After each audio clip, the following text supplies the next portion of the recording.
Meus irmãos, boa noite. Que a graça do Senhor seja com todos. Pedir aos irmãos que abram suas Bíblias em Marcos, capítulo 12. Esse texto que nós vamos ler, ele é o quando Jesus responde a pergunta, para aquele fariseu, qual o maior dos mandamentos. E a resposta de Jesus foi uma resposta muito sábia. Eu vou usar essa expressão outras vezes. Mas aí nós vemos, na resposta de Jesus, nós vamos hoje também nos basear para responder a pergunta que temos, em que resume os 10 mandamentos. Marcos 12, temos lá em Mateus também, verso 28, até o 30, até o 31. E ele diz assim: aproximou-se dele um dos escribas que os ouvira discutir, e percebendo que lhes havia respondido bem, perguntou-lhe: qual é o principal de todos os mandamentos?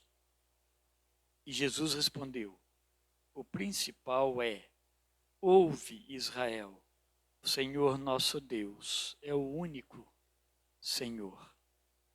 Amarás o Senhor teu Deus de todo o coração, de toda a tua alma, de todo o entendimento e de todas as forças, todas as tuas forças. E o segundo é este: amarás o teu próximo como a ti mesmo. Vamos orar. Obrigado, nosso Deus. Obrigado, Pai querido, porque o Senhor nos ensinou a amar. Nós não sabíamos, ó Deus, amar com o amor do Senhor. E nosso amor, ó Deus, era sempre um amor passageiro, um amor, ó Deus, momentâneo e muitas vezes, Senhor Deus, interesseiro. O Senhor nos ensinou a amar, ó Deus, o amor altruísta, onde o Senhor mesmo se deu por nós. Muito obrigado, meu Deus. Ajuda-nos a compreender isso e a viver, ó Deus, uma vida de gratidão ao Senhor pelo teu cuidado e amor por nós. Obrigado, meu Deus. Ajuda-nos também, a partir dessa compreensão, a amar, ó Deus, aqueles que estão conosco, estão ao nosso lado, convive neste mundo, ó Deus, conosco. Ajuda-nos, ó Deus, a amá-los. E, portanto, Senhor Deus, trabalhe os nossos corações para que neles não habite ressentimentos, iras, ó Deus, coisas que nos fazem tanto mal. Obrigado, meu Deus, por essa noite. Obrigado por podermos, ó Deus, nos ajuntar aqui e orar ao Senhor, meditar na Tua palavra, cantar ao Senhor, nosso Deus, aquele que nos amou primeiro. Em nome de Jesus, amém. Pergunta que eu transcrevi, em que resume os 10 mandamentos. Esse livro, meus irmãos, nós usamos ele para a nossa devocional. Então eu trabalho em cima dele. Obviamente que eu vou desenvolvendo a partir da própria pergunta, o estudo, são muitas colocações que eles fazem, muitas repetições. Eu faço um apanhado bíblico, coerente, e aproveito bastante do livro também. Mas dá para fazer, né, um apanhado bom, um bom estudo. E a pergunta é, em que se resumem os 10 mandamentos? Já que nós entramos nos 10 mandamentos faz umas 2 semanas, e é muito importante a gente parar nele. Os 10 mandamentos a gente começou falando assim, olha, a conexão, ele vale ainda? A gente viu que vale sim, e que toda a escritura, ela está girando em torno dos 10 mandamentos. Aquilo que diz ali nos 10 mandamentos, você não vai ver incoerência no restante das escrituras sagradas. Pelo contrário, dentro daquele princípio de que Deus é o Senhor, né, do céu e da terra, só Ele deve ser adorado, não pode haver, então não há idolatria, não deve haver idolatria. Depois vem os relacionamentos entre nós também, com todos aqueles cuidados, eles acontecem. Por isso que Jesus sabiamente resume, né? E a resposta é: os 10 mandamentos se resumem em amar ao Senhor, nosso Deus, de todo o nosso coração, de toda a nossa alma, de todas as nossas forças e de todo o nosso entendimento. E ao nosso próximo como a nós mesmos. Então, vamos pensar, ele está respondendo aqui de acordo com a resposta de Jesus que nós vimos em Marcos. Marcos e Mateus, tá? Esses dois eu estou bem próximo disso aí. E não tem outra resposta, porque é onde está resumido. É quando Jesus resume para aquele homem, que volta para ele tentando achar nele uma falha na sua resposta, mas ele diz que, olha, né, ele deu certo para Jesus. Depois Jesus vai virar para ele e vai falar com ele, olha, você não está tão longe assim do reino de Deus. Né? A resposta que Jesus vai dar para esse homem. Mas vamos lá, vamos pensar um pouco nisso. Como podemos ser fiéis na observação dos mandamentos de Deus? E aí eu estou fazendo uma referência na sua descrição completa que está ali em Êxodo capítulo 20. Os judeus, a gente pode perceber nas escrituras sagradas, eles tomaram os 10 mandamentos sob, na verdade, uma interpretação bem particular. Quando eles pegam os 10 mandamentos e vai desenvolvendo eles na vida do povo, ela fica bem particular. O que eu estou falando como particular? É bem judeu mesmo, é bem povo judeu, como povo de Deus, e bem politicamente dentro de Israel. Saiu das cercanias de Israel, ou não é judeu, isso não faz muito sentido, faz para eles. Eles interpretaram assim. Para eles, né, pensando que os mandamentos foram dados pelo Deus deles e para eles. Por exemplo, se não for circuncidado, portanto, se você não for judeu, você não é merecedor do amor de Deus e você também não ama a Deus, né?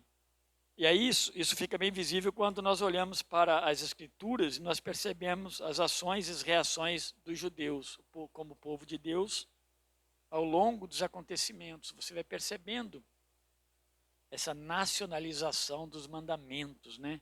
A internalização dos mandamentos, mas não no coração, mas como nação.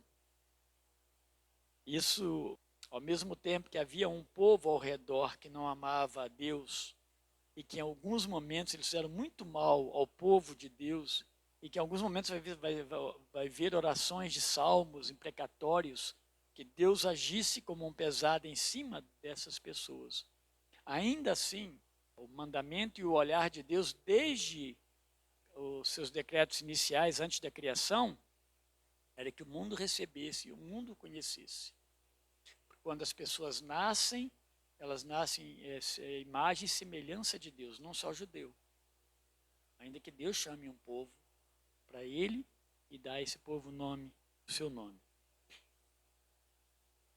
Então o grande problema é que eles mesmos se afastaram do dever da obediência a Deus, eles se esqueceram que as bênçãos e da proteção deles estava relacionada a essa obediência a Deus e o aguardar do Messias. São duas coisas importantes aqui. O bem-estar deles dependia da obediência, bem-estar como nação. E eles precisavam, como ordem de Deus, aguardar e receber o Messias. Esse foi o ensinamento que eles foram recebendo. Tudo que eles faziam apontava para um Messias que está vindo. Né? Então eles precisavam ter isso no meio deles, nos seus corações. Porque as duas situações foram cumpridas. Eles, no sentido, primeiro no sentido negativo, eles não obedeceram a Deus, não guardaram. E eles sofreram por causa disso. Né? Deus continuou o seu plano. Porque o plano de Deus, a gente já falou várias vezes aqui, ele é incondicional com relação à salvação. O decreto eterno de Deus, ele não dependia da ação do homem. A intervenção. Se Abraão não obedecesse, não mudaria o plano salvador de Deus. Acontece que a história se desenvolveu de acordo com a vontade de Deus. Existe um Senhor que coordena a história. Nós não podemos negar isso. E eles também, negativamente, eles aguardaram o Messias, mas não creram no Messias. Foram desobedientes. Eles quiseram ficar com Deus, mas não quiseram o Messias de Deus.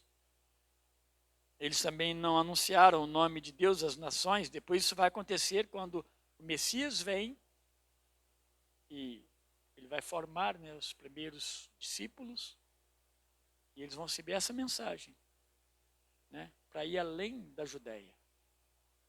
E eles vão obedecer. Mas vocês já perceberam, né? Em João, quando nós pregamos, várias vezes vai acontecendo e a gente vai percebendo que o entendimento, ele vem, eu falei isso domingo também, usei essa expressão no momento necessário, ele vem após a morte e ressurreição de Cristo. Mas eles vão. Porque após a morte e ressurreição de Cristo, muitos judeus continuaram judeus legalistas, amantes da lei de Deus, mas não cumpridores dela, porque não poderiam fazê-lo. Mas os discípulos, eles creram em Jesus Cristo. E ali, eu falei que Malaquias, ele faz um anúncio, eu não sei se eu falei aqui, mas eu pensei em falar. Né? Malaquias, ele faz o anúncio da necessidade, ele avisa, né? Deus fala através do profeta que o meu nome, o nome de Deus, fosse levado às nações e o mundo conhecesse Deus. Malaquias 1:11 diz assim: mas desde o nascente do sol até o poente, é grande o meu nome entre as nações. Em todos os lugares lhe é queimado incenso, e são trazidas ofertas puras, porque é grande meu nome entre as nações, diz o Senhor dos Exércitos. Isso aqui é um olhar não para aqueles dias, um olhar para frente, onde as nações estarão adorando o Deus verdadeiro. Então, por que eu fiz tudo isso? Quando que a pergunta é como se resume, né, os 10 mandamentos. E aí eu fiz, meus irmãos, porque os 10 mandamentos, eles se resumem no verdadeiro amor a Deus. Começando no amor, o verdadeiro amor de Deus, né, por nós, e depois a nossa resposta a Deus, ao amor de Deus.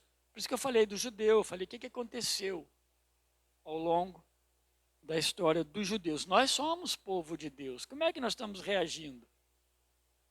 Interessante, né? Parece que as histórias são cíclicas, né? Elas vão se repetindo, os acontecimentos, porque nós estamos nessa condição. Nós estamos aguardando o advento, segunda vinda. Nós recebemos de Deus essa ordem para aguardar. Nós somos chamados, feitos povo de Deus. E o que Deus espera de nós, então? Então, nós, como cristãos, não podemos cometer os mesmos erros dos judeus. Claro, meus irmãos, existe uma série de situações, né, que envolve as nossas vidas, o amor, a graça imerecedora, né, de Cristo por nós, o cuidado de Deus, o agir de Deus em nós com misericórdia, mas nós temos que tomar cuidado, né, entender esse cristianismo, esse mandamento, essas ordens de Deus, para que nós o aguardemos. Quando, na forma de tentação, aqueles fariseus, os líderes, eles perguntaram para Jesus qual, né, dos mandamentos era o maior. E aí Jesus, então, ele responde de uma forma muito clara e verdadeira. Embora ele não fale assim, ó, o maior mandamento é esse, né, falando, ditando os 10 mandamentos. Ele vai, então, resumi-lo, né? Ali os 10 mandamentos de Êxodo. Aí está lá em Mateus 22, 37 e 39. Vamos ler, nós vemos Marcos, vamos ler Mateus também. Jesus responde para eles, maior mandamento. Jesus vai além da medida ou da pedida, né? Porque ele fala primeiro e o segundo maior mandamento. 37 e 39 de Mateus 22, olha lá. Jesus lhes respondeu, estou pulando aqui um pouquinho, né? Do 37. Amarás o Senhor teu Deus de todo o coração, de toda a alma, de todo o entendimento. Este é o maior e o primeiro mandamento. E o segundo, semelhante a este, é amarás o teu próximo como a ti mesmo.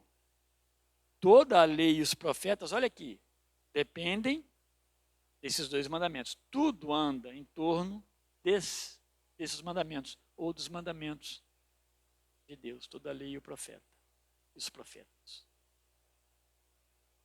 Aí, meus irmãos, a gente pensar um pouquinho na questão do amor, porque nós empobrecemos muito o sentido do amor ágape, que é o amor cristão, ele se tornou muito sem sentido, mal aplicado.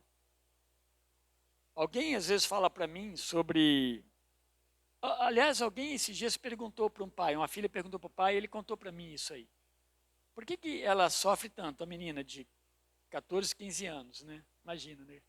Por que ela sofre tanto? Eu conheço um pouco eles, o sofrimento deve ser alguma coisa, alguma pressão que está sentindo nesse mundo difícil.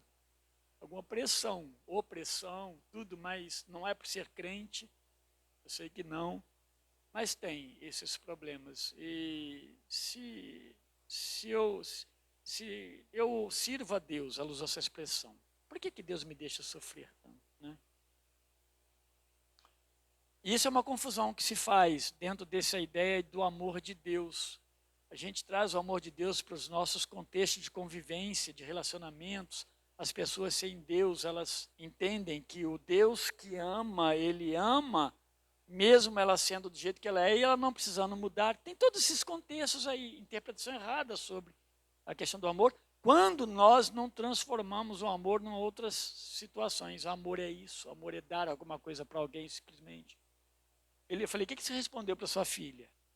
Eu quis saber, né? Ele falou algumas coisas muito importantes. Eu falei assim, olha, diga a ela, uma das coisas que você pode falar para ela, que o sofrimento dela tem que ser visto sim, mas Deus não está alheio.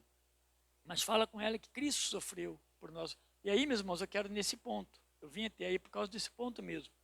Fale para ela o quanto Cristo sofreu por ela. Né? Fale para ela que Ele foi para a cruz, suportando a dor da cruz, de todo o sofrimento, a humilhação, mas a dor do pecado. Explique isso para ela. Mostre biblicamente que talvez, né, você possa ajudá-la muito melhor. A outra coisa que você pode falar com ela, que explique para ela sobre o pecado. Fale sobre o pecado. Né? Que os nossos sofrimentos são advindos não da maldade de uma ação de Deus, porque Deus não gosta de nós, porque nós pecamos contra Ele. Então, meus irmãos, a resposta é a gente olhar para o amor de Cristo. Isso que ele está falando aqui, ele viveu e ele fez. Ele executou isso aí. Ele amou a Deus Pai, ele obedeceu a Deus Pai, ele nos amou porque ele se fez homem, humano como nós, ele fez isso que ele falou. Então, por isso que a Bíblia vai dizer que em Jesus nós não vamos encontrar nenhum tipo de dúvida no seu caráter, entre o que ele fala e o que ele faz. Se nós queremos falar de amor verdadeiro, precisamos olhar para Jesus, não para as nossas circunstâncias. Nossa circunstância é muito desequilibrada. Precisamos olhar para Jesus Cristo, e aí nós temos que basear o que é de fato amor. Mas olhar para Jesus que sofreu, que ele viveu como homem, para nós depois entendermos Deus que nos amou, sendo Deus, né, nos amou primeiro e nos providenciou todas as coisas. É importante esse olhar, porque senão fica muito raso a nossa compreensão. Nós vamos criticar muito, nós vamos achar defeito em tudo, e vamos falar que Deus não nos ama. Por que Deus manda alguém para o hospital? Por que uma criança fica internada, né? Por quê? Por quê? Por quê? E nós não conseguimos ligar isso, que o amor de Deus está presente nessa vida dessa criança, na vida dessas pessoas. Deus continua nos amando. Isso é importante. E Jesus, então, não responde que eles deveriam guardar o judaísmo ou o cristianismo como uma denominação, não fala nem religião. Ele não falou isso. Guarde o judaísmo que você vai dar. Guarda o cristianismo, vá na igreja que você mostra amor. Não, cumpre o primeiro mandamento, o maior mandamento. Ele não disse que alguém deveria ser batizado, participasse da ceia, fosse circuncidado. Ele não falou assim. Jesus, então, aí eu falei que ele é muito sábio, e não poderia ser diferente para Jesus Cristo. Ele resume os 10 mandamentos de Êxodo 20 na sua essência. Será que alguém já havia dito? Eu não consegui enxergar sobre isso. Havia dito que os 10 mandamentos eram assim? Sabe que foi uma surpresa para aquele homem que ouviu isso? E ele aprovou. Eles sabiam que amar a Deus estava no topo. Mas como isso funcionava na vida deles, em relação ao próximo? Então, dos versos 1 ao 4 de Êxodo 20, aponta para o amor único e verdadeiro a Deus, que nos criou e fez também todas as coisas, as demais coisas. Marcos vai usar a expressão nós lemos. Ele vai recitar o Shema antes, lá de Deuteronômio 6, 4. Ouve, ó Israel, o Senhor é único. O Senhor é um. Quando Marcos põe isso, Marcos está sendo bem fiel, embora Mateus não está sendo infiel, mas Marcos está sendo muito fiel à unicidade de Deus, o Deus único, portanto, não pode haver outro se há um só. E o nosso amor precisa ser devoto e devotado a esse único Deus. Então ele faz esse resumo. Então é sermos bíblicos e não legalistas. Se o amamos, nós não criamos ídolos em nossos corações. Meus irmãos, ou amamos ou não amamos. No fundo, o resultado da ação é assim, ou eu amo a Deus e o sirvo, ou eu vou viver um cristianismo bem superficial. O Lécio Dornas, pastor da minha época, e nem sei para onde ele anda hoje, mas a gente tem um carinho muito grande por ele. Nunca mais ouvi desde a juventude. Mas ele tem um livro que ele é um livro muito fininho, fácil de leitura, mas eu sempre gostei dele porque ele chama a atenção dos crentes que vivem sempre na superfície, não mergulha de jeito nenhum, não aproveita, né, aquilo que Deus tem de tão bom. Se nós o amamos, nós o reverenciamos e não brincamos com o seu nome e nem usamos de forma impensada e até mesmo para alcançarmos alguns tipos de apoio de pessoas, ou quem sabe até do próprio Deus, de forma errada. Se nós o amamos, nós somos fiel a Deus, mesmo nas nossas faltas, somos fiel a Deus. Nós o reconhecemos como o Senhor da nossa vida, o nosso Deus, aquele que é é o nosso Senhor comandante, não o cara lá de cima, né? Mas é o nosso Deus.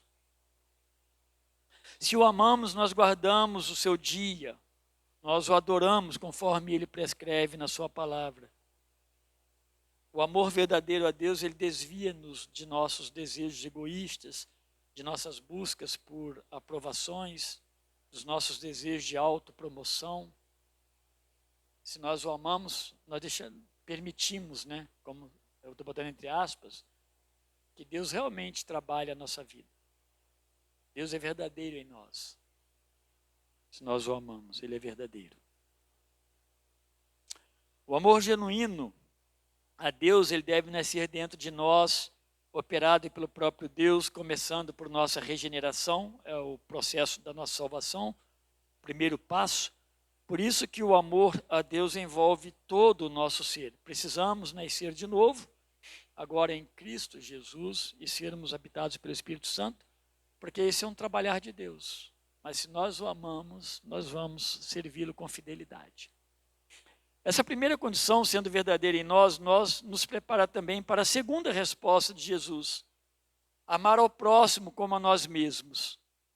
Ela está nas palavras de Jesus, reflete os últimos 6 mandamentos lá de Êxodo 20. É um resumo, Jesus fez isso. Por isso que ele é sábio.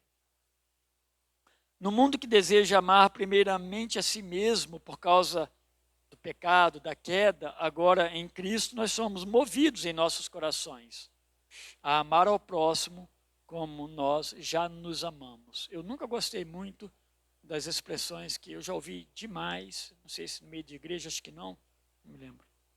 Mas ame a você primeiro. Porque se você não amar primeiro, você não vai cuidar dos outros. Mas não é assim que se fala, né, que as pessoas falam. O amar você primeiro é num tom de você cuidar de você primeiro. Meus irmãos, isso é natural. Isso é algo natural. Quem ama a Deus se cuida naturalmente, mas não busca o seu próprio interesse. Opa, vamos lá para 1 Coríntios 13. O amor é sofredor. Eu li esse texto, mas não li. Li o de Marcos. Então, amar a nós mesmos é algo que, quando nós amamos a Deus, vai ser natural em nós. Nós vamos nos cuidar, nós vamos nos amar. Mas nós não vamos ser tão egoístas de nos amar tanto, né? E não amar os outros. Aí nós precisamos olhar o que a Bíblia fala mais sobre isso. Porque aí a Bíblia vai puxar esse fio aí. E aí vai dizer que nós devemos amar o outro e cuidar muito dele. Isso mexe muito comigo, porque eu não consigo imaginar a igreja alheia a isso.